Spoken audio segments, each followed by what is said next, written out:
안녕하세요. 저는 전북대학교 일반사회교육과에서 헌법을 담당하고 있는 김정현이라고 합니다. 4주 동안 영화 속 욕망과 책임, 영화 속 사랑과 꿈, 영화 속 젊음과 늙음, 그리고 영화 속 삶과 죽음에 대해서 재밌고 감동적인 영화를 통해서 인간에 대해서 생각해 볼 수 있는 기회를 가질 예정입니다.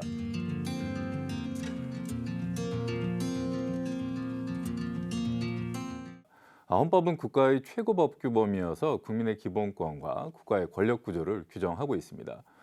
기본권 중에서 가장 중요한 것이 인간의 존엄과 가치이죠. 즉, 인간에 대한 공부를 하는 것은 헌법 공부의 기본이라고 할 수가 있죠. 그래서 인간에 대해서 관심을 가져야 하는 건 제 전공과 밀접한 연관이 있습니다.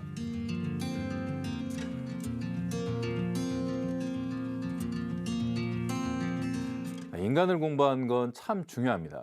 인생을 살다 보면은 절실하게 깨닫는 것 중 하나가 문제의 발생과 해결 혹은 문제의 시작과 끝이 인간에게 달렸다는 것이죠. 그러나 학교에서는 별도로 인간학을 배우지는 않아요. 인문학과 사회과학은 인간을 다루는 학문이기는 하기 때문에 이를 통해서 다양한 관점의 인간에 관한 지식들을 공부할 수는 있습니다. 하지만 구체적인 인간관계를 연구 대상으로 하지 않고 있다 보니까 실제 살아가면서 막상 큰 도움을 받을 수도 없고 실제적인 그리고 구체적인 해법을 제시해 주지는 않다 보니까 뭔가 아쉽다는 생각을 할 수 있습니다. 사실 사람을 알기 위한 가장 좋은 방법은 많은 사람을 직접 만나면서 관계를 형성해가고 배우는 것이죠. 하지만 그게 쉽지는 않죠. 인간관계에서 여러 애로사항을 겪다 보니까 직접 만나면서 사람을 공부하기는 참 어렵다는 생각을 할 수밖에 없습니다. 그래서 우리가 학창 시절에도 배웠듯이 간접 경험이 중요하다는 것이죠. 과거엔 간접 경험을 주로 문학이 제공을 했습니다. 문학을 보면은 여러분들 잘 아시는 것처럼 다양한 인간 군상들이 나오지 않습니까? 그래서 그러한 다양한 인간 군상을 보면서 배우는 점들이 많죠. 하지만 지금은 굉장히 많은 컨텐츠들이 존재를 합니다. 영화, 드라마, 뮤지컬, 연극, 만화 등등이 있죠. 그중 영화는 인간과 인간 관계를 다루는 종합 예술입니다.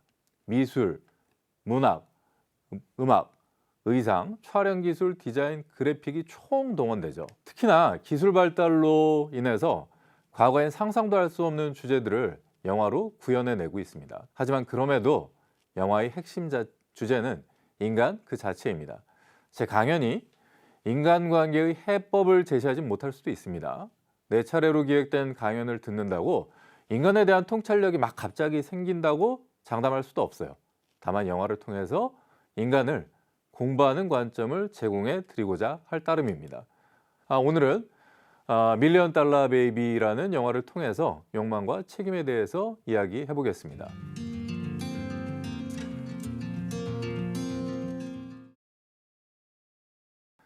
사기를 당한 분도 많고 배신당한 분도 많고 다른 사람과 다툼을 하는 분들도 많죠. 이런저런 이유로 인간관계의 어려움을 겪는 분들이 많다 보니까 그 관련 컨텐츠가 많은 듯합니다.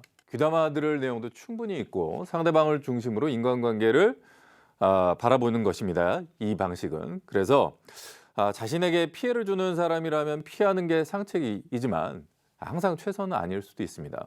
그래서 저는 인간관계를 본인 중심의 해결 방식으로 이야기를 해보고 싶습니다. 본인이 중심이 되려면 상대방을 이해할 수 있어야 합니다. 인간을 이해하는 데 있어서 가장 핵심적인 키워드 중 하나는 욕망입니다. 식욕, 수면욕, 재물욕, 성욕, 권력욕, 명예욕 등 매우 다양한 욕망들이 존재하죠. 이러한 욕망이 사람을 움직입니다. 매번 사람을 만날 때마다 상대방의 욕망이 무엇인지 탐색한다는 것은 피곤한 일이어서 그 일을 매번 반복할 수도 없고 할 이유도 없습니다.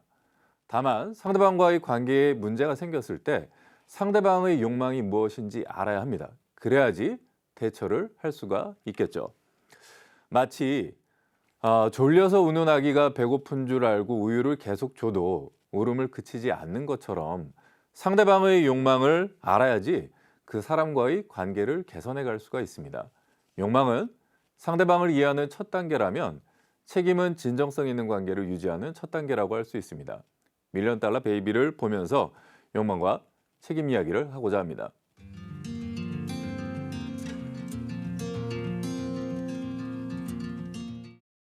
밀리언 달러 베이비라는 영화는 클린트 이스트우드 감독이 2004년에 만들었습니다.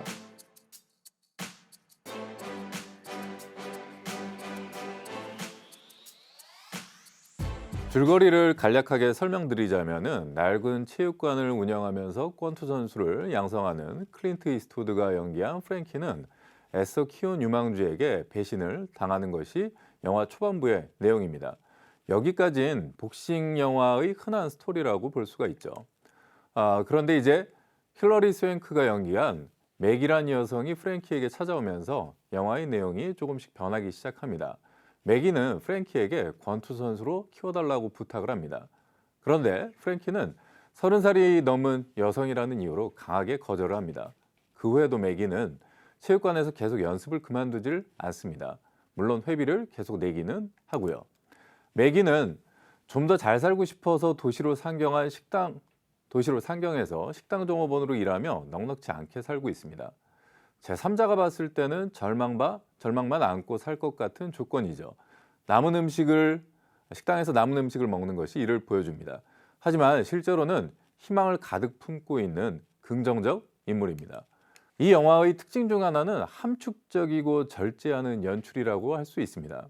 매기가 욕망을 갖게 된 배경은 상세하게 설명을 하고 있지는 않습니다.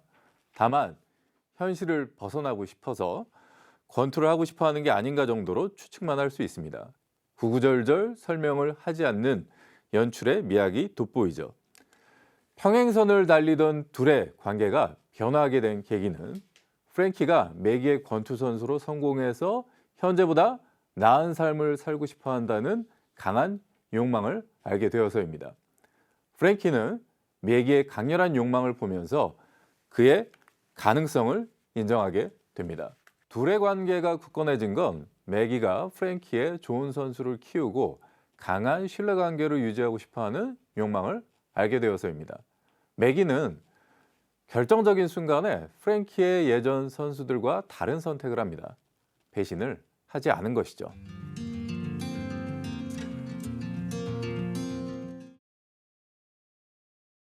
그 부분이 재밌습니다. 영화 곳곳에서 프랭키와 매기의 가족과의 불화 내지 가족의 부재를 보여줍니다. 매기의 엄마는 매기의 욕망과 꿈을 전혀 이해하려 하지 않고 비웃기만 합니다. 매기가 벌어오는 돈만 탐할 뿐이죠. 마찬가지로 남매들도 똑같은 행동을 반복합니다. 프랭키는 답장도 없고 반송만 당하는 편지를 딸에게 늘 보내기만 합니다. 아마도 딸의 죽음에 프랭키가 관련이 있는 것 같지만 그래서 죄책감에 매일 성당을 가는 것 같아요. 하지만 구체적인 이유를 영화는 설명해 주진 않습니다. 중요한 건 프랭키와 매기의 관계이니까요. 둘은 선수와 트레이너의 관계를 넘어서 아버지와 딸 같은 관계가 됩니다. 매기의 닉네임인 모쿠슈라가 이를 상징하죠. 궁극적으로 가족처럼 소중한 사이가 될 수 있었던 것은 서로 간의 신뢰가 있어서 가능했고 특히 매기가 프랭키에게 무한 책임을 지려는 자세를 보였기 때문입니다. 우리는 밀리언 달러 베이비를 통해서 인간관계에서 욕망과 책임의 의미를 알 수 있습니다.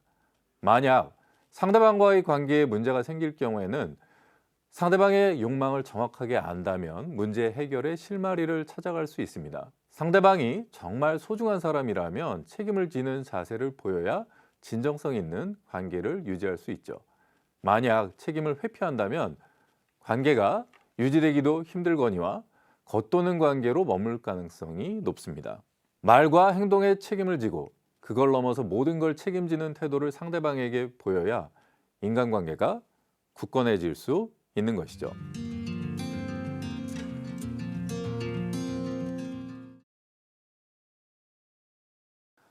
이 영화에 대해서 한마디 더 덧붙이고 싶습니다. 결과를 이루기 위해 후회 없이 최선을 다해 노력하는 과정 자체도 소중하다는 것을 이 밀리언 달러 베이비는 잘 보여주고 있죠. 우린 결과를 중시하고 결과가 좋지 않을 때 낙담을 하곤 합니다. 그리고 자신의 선택을 후회하곤 합니다. 괜히 섣부른 시도를 해서 안 좋은 결과가 나왔다고 말입니다. 매기가 만약 권투를 안 했다면은 건강하게 살 수 있었겠죠. 하지만 불구가 되는 최악의 상황에 처한 매기는 권투를 했다는 선택을 존중하고 노력한 과정 그 자체를 높게 평가하는 의연한 자세를 보여줍니다. 누군가에겐 권투 영화이고 누군가에겐 가족의 사랑을 다룬 영화일 수 있습니다. 다 맞는 해석이고요. 저는 여기에 덧붙여서 인간에 대한 통찰력을 담은 영화라고 말씀드리고 싶네요. 여러분들도 자유로운 해석을 하시면서 재밌게 관람하시길 바랍니다. 다음 시간에 뵙겠습니다. 감사합니다.